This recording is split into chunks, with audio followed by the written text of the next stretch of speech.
Yo guys, Ben Askren here. This is the hand fighting DVD. On this DVD we're going to cover everything from hand fighting, controlling ties, getting to your ties, clearing his ties. We're going to work on 2-on-1s, underhooks, pretty much getting into the position you want to get to and not letting him get in the positions that he wants to. That is the whole key to wrestling. People want to glance over this, go right to the fancy takedowns and the pinning combinations, but unless you can get in there, get to the positions you want to get to and keep him off his positions, you're never going to excel in wrestling at the highest levels.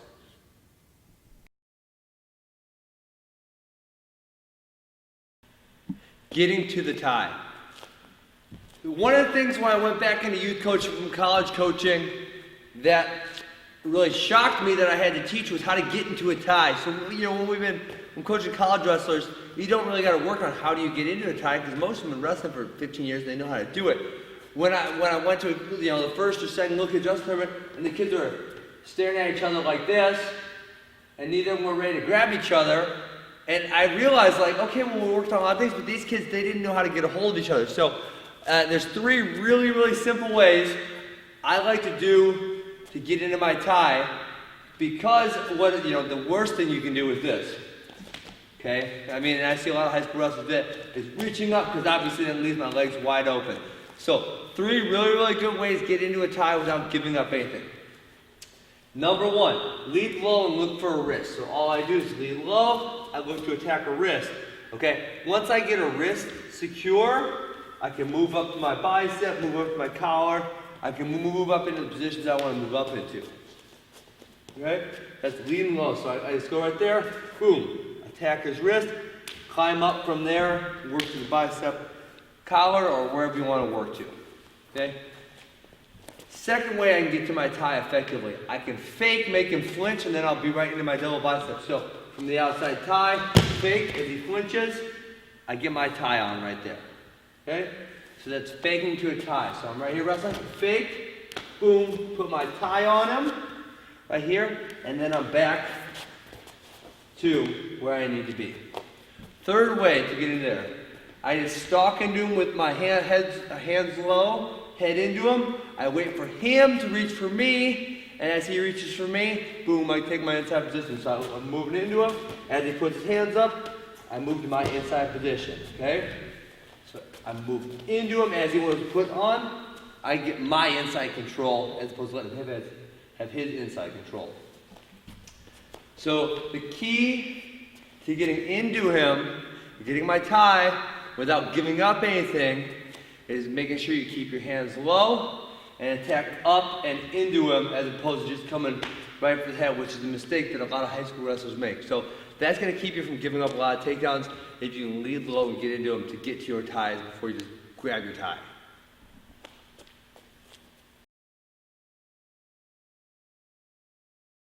Just like we talked about clearing the biceps or clearing the collar tie, we got to be able to clear a 2-on-1 also. So if our opponent comes out and has a good 2-on-1, we need to be able to effectively clear the tie. So Max grabs that 2-on-1. The number one thing, and I've been using this one for a long time, 12, 15, 16 years, okay? Attacking the high hand. So I attack the high hand, pull my elbow back in, circle out. Okay? 2-on-1. Attack this high hand, so I grab the fingers, elbow in, circle out. Okay, that's my number one go-to. I got to clear 2-on-1. That's what I really want to go to. I'm going to show you a couple other sneaky ones here, but remember, that's my number one. Okay, so this is 2-on-1.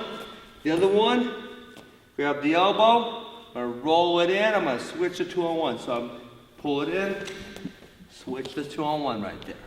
And now I got my 2-on-1. This is good, really a Greco match. If I really like working that 2-on-1. So right there, attack elbow. I'm kind of pulling in towards his thumb. Boom. Switch to my 2-on-1 as I come through. Okay? Max gets a 2-on-1. Okay. I'm going to bring this foot forward by pulling him because Max is going to be holding the 2-on-1 tight. I'm going to pull it. I'm going to sit through. I'm going to attack that foot. So I'm going to pull right here. I'm going to block down. Boom. That's the Raymond Jordan takedown. If you guys don't know Raymond Jordan, that's one of my teammates in Missouri. That was one of his favorite takedowns right there. So he hits one. I'm rolling this. So we're going to roll that hand down so it clears. Roll that hand down right there, attack the cross leg, boom. Hopefully you're lucky to catch him on his back. Okay, one last one for clearing the 2-on-1s. Really like this one. It's the limp arm, or it can be the step behind limp too. You see a lot of foreign guys doing this right now in freestyle wrestling. So as I would step behind, turn their shoulder down, boom, limp out of there. With the foreign guys, they're attacking the single leg, stepping, limping, attacking that single leg. I think Sargush got that one on me in the 2008 World Cup. I wasn't aware of that technique yet, so it really wasn't fair that he hit that one on me. But now we can use it to our advantage. That's the limp arm, step back, that single leg, get the score with it.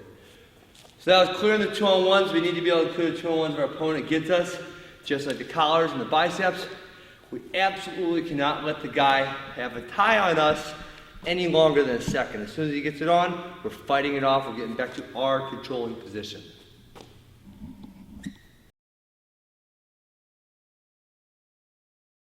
Right now we're talking about scoring with the underhook. Remember we talked about a little bit of the collar tie clear. Max collar ties me. One of the really easy things I can do is I can bump this off, bump, underhook. I got to my underhook here. Few other really easy ways are pull the head, so I attack here, boom, pull it, punch it, right into the underhook there. Okay? Those are two really easy ways to get the underhook. And I could go over a lot of ways to get the underhook, but those are two really good ones. Scoring from the underhook. Okay, so as I get in here, boom, get my underhook. Okay, this is a really good position to score from, advantage us, because he's got the overhook and he's not in such a good position. Notice head position, always having head position no matter where I'm at, controlling the wrist. So the first one, my boy Cole Kiner was really good at this one. I'm going to throw this arm up, I'm going to attack this inside leg. So throw this up, right there, attack right to my single leg. Okay, so boom, underhook. So I'm going to step in with this leg. I'm throwing this body up with this arm right here. Throw it up. Right there, and there's my score. This is my second favorite from here. We call it the honey badger. Now this move's got like 27 different names no matter which part of the country you're from. So what I'll do is I'll fake single leg to get that going back. Pull them down right here, and we call it the honey badger. Boom, I'll punch that in right there. Now from here, that's pretty much all she wrote. This match is going to be over really fast. Wrench this head down, turn it, boom, put him on his back, get the 6 point, rest slaps the mat. I raise my hand. Okay, so take that single leg, pull him down, punch that shoulder in. Notice how I got my shoulder in. That's really important. I see kids trying to muscle it over with just their forearms, it's not going to get it done. So I gotta get this shoulder under here, get this clamp down right here, boom, rotate him down, get the 6 points. Okay, so that's we call it the honey badger. I know it's got 15 different names depending on which part of the country you live in. It's super effective move right there. Okay. One more, and you know I'm not an expert on underhook, so I'm not gonna get into 27 different finishes in the underhook, even though you've probably seen that many different finishes. One more that I really like from one of my friends, Sam Hazelwinkle. Get to the underhook. I'm just going to do a little pull on this arm. I'm going to turn it into a drag. So I pull, this hand replaces, boom, I hit that drag right there. And then once I'm behind him, I'm going to take him right back down to the mat. So once again, underhook, hit a little pull, drag, boom, and once I'm behind him, I'll just return to the mat, however I want to return to the mat. So, that's three really simple scores from an underhook. Like I said, there's a lot more than that. That's not my expertise, and that we're not going to cover all underhook scores in this DVD, but it's a few really good ones you can hit with the underhook position.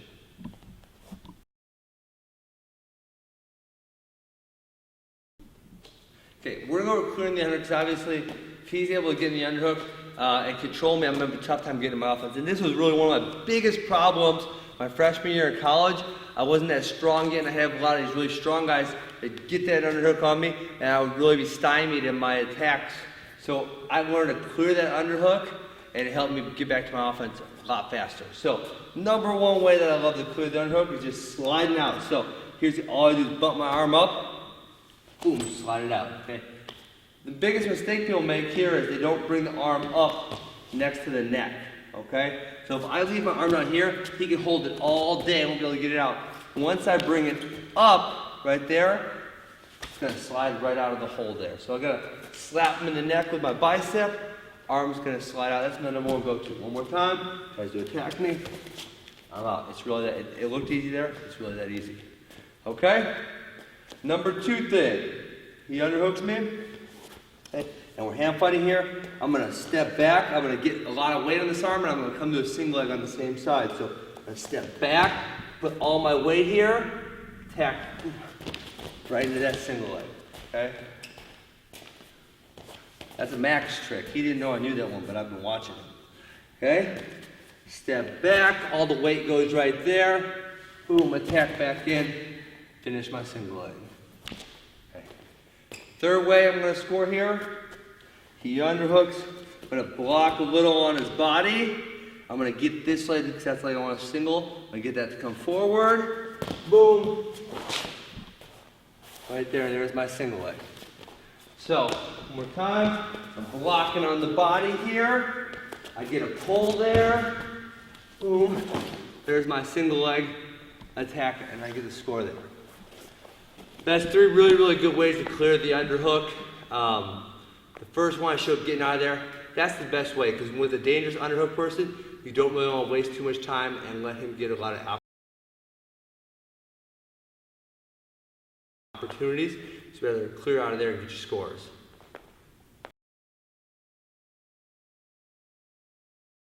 Okay, so another technique from the collar tie clear I want to focus on is the elbow off, and we're going to use this a lot. We're setting up our shots a little later on in the other DVDs. So off Max's collar tie, I want to attack the hand, thumb on the outside. That's key right there, is having that thumb on the outside. I want to slide the elbow off and put pressure into him, and what I'm doing is giving myself open lanes to attack his legs. Okay? Key thing on this is so key, because I don't want to duck under him. I just want to slide it off. So if I put my ear to my shoulder, it creates a flat plane, Max's arm slides off. One thing kids don't do is they don't move their neck, right? So they can't elbow them off, so then they feel the need to duck under, and then that's going into a whole different move series. So if we're using elbow off, the key is sliding our head, boom, it slides off, and now the other mistake people make is they let go of this attack arm, so I want to control them. At the very, very least, I want to make Max move and clear out by faking. He's going to clear out of there. I don't just want to elbow off and let it go. So I see a lot of kids elbow off and let it go. Now, sure you cleared the collar tie, but what did you gain by that? You didn't gain anything. So I'm looking to put myself in an offensive situation off of the elbow off. I need to make it work for me, not just a neutral position, okay? So as here, the collar ties, as I elbow off, I want to put pressure on him. If I don't see the opening, I'm not going to shoot, but lots of times here, I'm going to have the opening. I'm going to attack my high crotch or my single leg. I'm going to make those attacks. I'm not just going to throw it off and let him off the hook when I could be in an attacking position.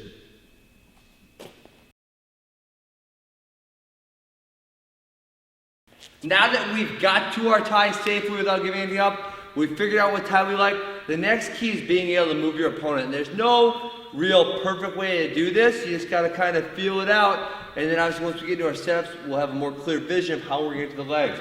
So once we get to our tie, here, whole key, and we're going to do some drills for this at the end of this DVD, but whole key, understand how to move this person, because whether I'm shooting or I'm snapping or however I'm going to do it, every score I do is going to come off me moving him or me getting him out of position. So I really got to understand how to use my hands, so whether it's snapping and clearing, pulling him underneath me, pulling his foot forward, using the wrist to pull him, pulling his head down. All that stuff is really important when we talk about getting to the legs. So we're going to do some really good drills for that at the end of this DVD. But once you figure out your tie, so like I said, remember mine was double biceps, that's my favorite, right? Or even if you like the collar tie, once you get here, figure out how to move him with this tie effectively so you can get on your leg attack. Most people just think, okay, I get to a tie, I tap the leg, and then I shoot, all right? Just do one simple setup. But really, it should all flow together, in one cohesive unit as you're leg attacking, it's going to make everything better for you.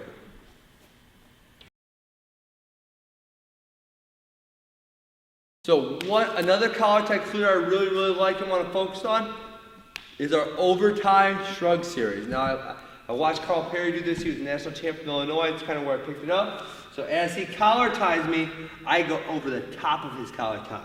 Now, the important thing I want to do right now, and the part a lot of people mistake, is they don't pull it in right away. So we just kind of stay in this neutral position when he's got a collar. I'm over him, but I'm not in any better position. So what I need to do as soon as I take the over tie, clamp him down right there. Now, I got him clamped down into my over tie where I want him, and I can use this for my shrug position. So if he's pushing into me, elbow or thumb on the outside of the elbow, and I shrug, boom, slide it by right there. Okay? We even saw national finals one year, 12 letters, over tie shrug, as he comes up, boom, and there's my foot sweep. If you get real fancy, you can hit that. Okay? The one I like to stick to is the single leg from here. So I pull this over tie in, I put my thumb on the inside on this one, just bump it up, so I pull, bump, boom. And there's my single leg. Right here, so over tie, and all I'm doing is slapping this arm, slap. There's my single leg, drive it in, I'm scoring that single leg. So, once again, like these other collar ties, clearing, I'm not clearing just to get rid of it, I'm turning his tie into my score. That's what I like to do. That was our over tie series.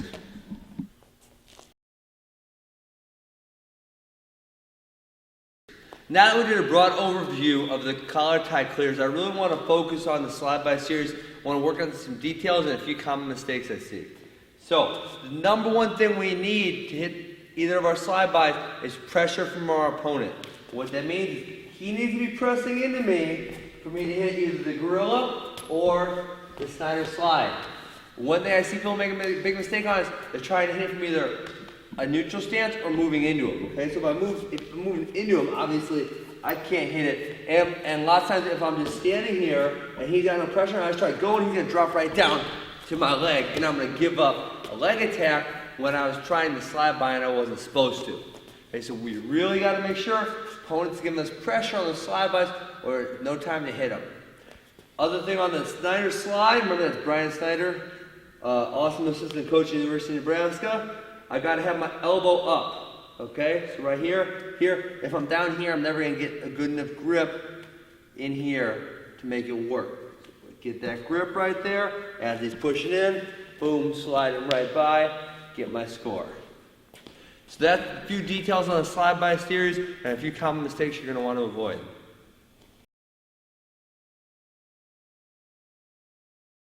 All right, guys, so we're gonna start getting into our drills here. A big thing that I think that is the most, or it's the most critical thing when you're getting on top and working on top. It's not exactly the move that makes it really effective. So like if I've got a really good half Nelson, but everyone knows it, then they can defend it. It's when I've got things that go together. For instance, like the cradle and the Here's a really good drill, and you can modify this to fit whatever needs your team has to work on for the time being. So I'll give you a lot of different examples of stuff we do, but this is really good for live wrestling. So you do a live wrestling scenario where it's just hand fighting. So we got, you can kind of mix up the rules. So like one of the things we do is if you can pull them down and get their hands to touch the mat, that's the point. Or if you get their leg up in the air but you can't hit your own knees, that's a point, right? So we would live wrestle under those rules. So Max and I would wrestle and try to be getting the leg or pulling the guy down to the mat. Okay? You can also change up so an underhook scores a point, right? So also, if I get an underhook, that's a point. Okay? You can change it up so if I get a 2-on-1, that's a point. So we can make a lot of different rules within the same game, but it's a live wrestling situation with a certain set of rules so your kids are working on hand fighting and just hand fighting, and there's really nothing else going on there. So there's a lot of different ways you can work that one. It's a live battle between opponents. Make up your rules So we like single leg, that's a point. Pull the head down, get him to the mat, that's a point. Underhook, that's a point. Toe one, that's a point. You can make up your own rules in here. All that stuff works. But that's a really good way to get kids hand fighting in ways they normally wouldn't be hand fighting.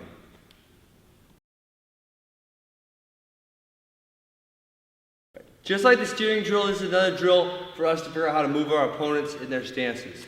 So, I'm going to get my bicep tie this time. Boom, and I'm just going to do the same drill, okay? Working on moving.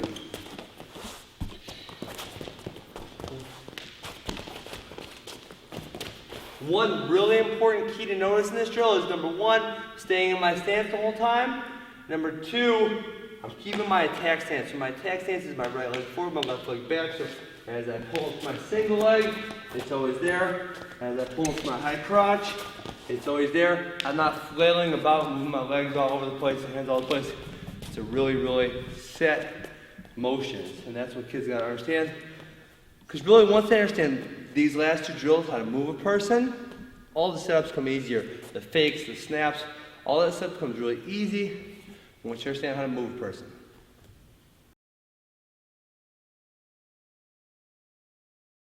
So this one's going to be our simple wrist fighting drill, and this is a really good drill. We use this a lot with we call ninjas in training, our 5 to 9-year-old group. And all it is just, pretty much getting kids to understand how to control wrists. So, the goal is to get to right here, because obviously if I get to here, I got total control of Max, and there's nothing he can do. So what we're going to get the kids doing, Max is trying to fight me right now, what we're going to get doing is just fighting, so it's pretty much a live go. So you say go, and the whole goal is to get in here and fight to control the person's wrist. Because if I can control the wrist, I'm going to win the match. So it's a really good drill to get kids in there, especially little kids that don't understand how to control a person. Get them there kind of fighting for the wrist, battling, and trying to get a hold of them. And the whole key to the drill, or goal of the drill, is to get right here where I control. And if I get here, then that's kind of a win for the drill. So, but it gets kids in there fighting for hands, battling. It's a really good drill for beginning wrestlers.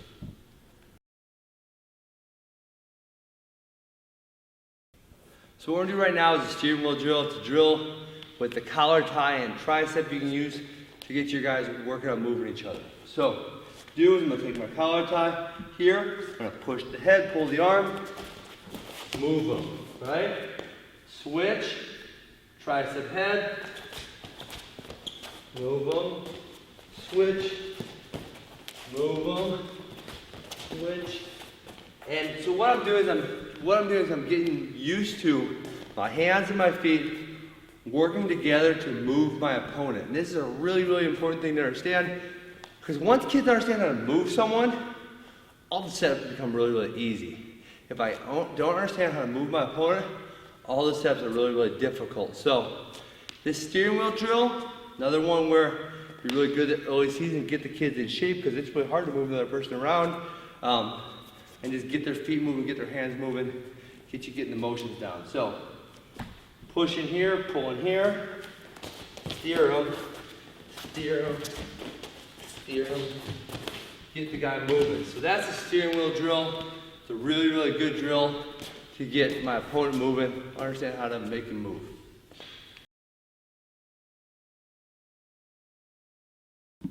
One really easy drill to do to get your kids moving their feet, and this is actually really good for cardio, so it'd be a really good, easy, early season drill to get the kids kind of back into shape, get their thighs working, get everything working together, is just have them pick a line. So I got a line right here, get my stance, and then you pick a time, say 30 seconds, 45 seconds, a minute, depending on how tough you want to be on them. And all I got to do, I got to stay within my hand touching the mat, I got to shuffle, touch, shuffle, touch, shuffle, touch, and obviously I can have the whole group moving at once as I'm going, and I'm supposed to be hustling, making sure I'm staying low, moving my feet. So that's a really high-paced drill.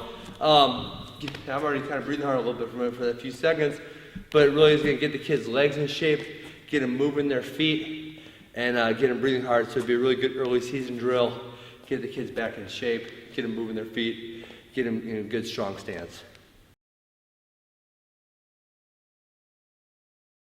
The first topic we're gonna get into today is shadow drilling. Now, this is something I did a lot of. Before Max really got into wrestling and started loving it, we had the little mat in our basement, the 12 by 12, and something I would do all the time is just a lot of shadow drilling. That paid off so much as I got into college because I was really good and comfortable in my stance, moving my feet, and a lot of other people aren't good in those positions. So just a few things, obviously my take on the stance, but there's a lot of other people with different things. So what I'm doing, I'm just getting here. I like having my hands relaxed. I like having the stagger stance and just move. So sometimes I'll just move around a little bit, throwing the fakes in there, down block, shots. I'm always just visualizing my opponent's setups, post on the head, the snap, the move in, little quick circles. So I'm just kind of getting in there, visualizing what I'm doing in wrestling.